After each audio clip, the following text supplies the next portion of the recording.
She was a well-respected elementary teacher in the Protestant Reformed churches in America, known as a disciplinarian, and for writing poetry. But church records show that Hulda Kuiper was also a child molester with as many as 5 victims, all of them students. Most of those details were covered up by the church until after her death. She never faced criminal charges. The PRC, as it's known, is now a church divided after a recently released report uncovered dozens of cases of child sexual abuse in congregations and schools in West Michigan and across the country, many of them dealt with privately. The church has since denounced that report. Tonight, in the first part of our series, Private Sin, Target 8 investigator Ken Kolker spoke with 2 of Kuiper's survivors. Brian and Sue, he is known as case number 1 in a recent church report that detailed Hulda Kuiper's years of sexual abuse. While he allowed us to use photos of him from school, he asked that we not identify him by name. People he works with, he says, don't know. Everybody knew Hulda. She was a strict disciplinarian, known for spanking boys. Case number 1 says he was 12 when it started in the 1970s. He's 62 now, married with 2 children. She should have gone to jail. Hulda Kuiper, then in her 40s, was a 6th grade teacher at Hope Protestant Reformed School in Walker for 16 years. But Kuiper, according to church records, was a predator with at least 5 victims, likely more. Also among those never charged with a crime, protected by her church. Case number 1 was teacher's pet in the 6th grade at Hope. She would do a lot of talking about how you're special, you're more special than all the other students, you're good looking, you're obviously going to have all the girls chasing ya. She made friends with my parents, which is a standard pedophile technique, is to pull the family in and groom them also. Soon she was touching him, kissing him, making him touch her, alone in the library or in a utility room at the school. I'm a terrified 12-year-old. I don't know what to say to this strict disciplinarian. No. What's she going to do if I say no? Is she going to spank me? Am I going to be in huge trouble if I say no? So I'm just trapped. I mean, by the age of 12, I was trapped already.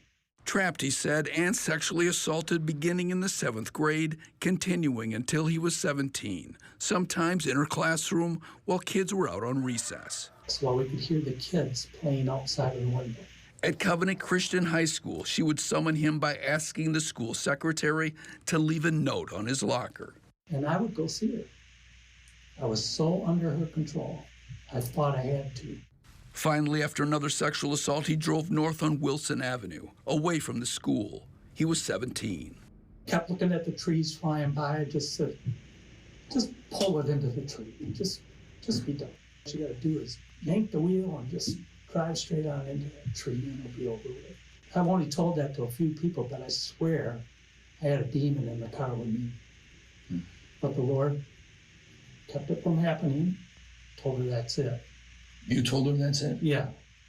I'm never going to see you again. You're never going to see me. Otherwise, I'm going to tell.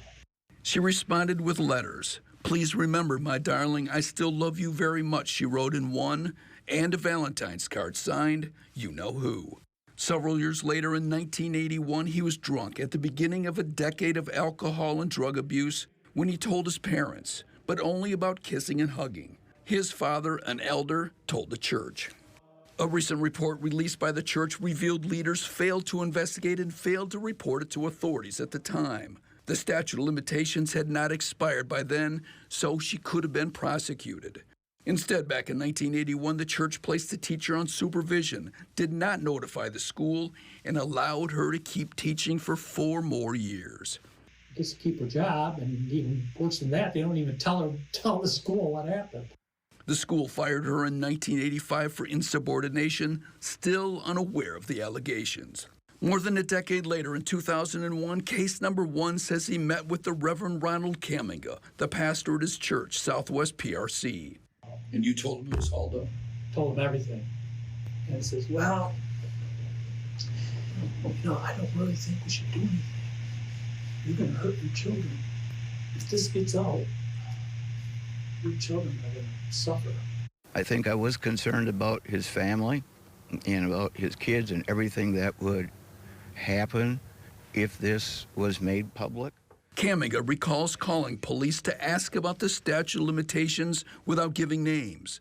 By then, it had expired. The law could not touch Hulda Kuiper. She used to call me the little Nazi all the time. That was her special name, because I was the German kid in a school of Dutch people. Heidi Woldheis says she was also a victim of Hulda Kuiper, her sixth grade teacher in 1979, who often kept her in for recess. Any touching was usually over my shirt. A few times she would start going under. And then began the, I need to take you to the bathroom because we need to teach you about what happens when women get their periods, and I'm going to teach you some things. And she began assaulting me. By the time I left junior high, I was a shell of a mess with a serious drinking problem.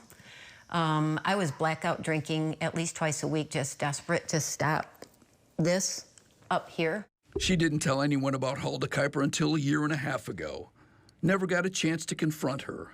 Woldheis, now an ordained minister, says she knows more than 100 PRC sexual abuse victims and holds support meetings at her home. She's also among those posting on a forum for ex-PRC members that tracks abuse and has pushed for change.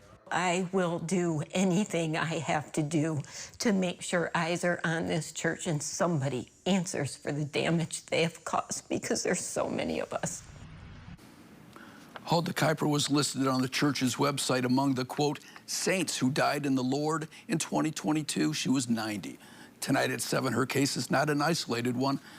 A third-party investigation uncovered decades of sexual abuse of children connected to the PRC, finding that the church had violated state laws by not reporting some to police. Target 8 spoke with survivors and confronted some of the accused abusers. We have much more on our website at woodtv.com.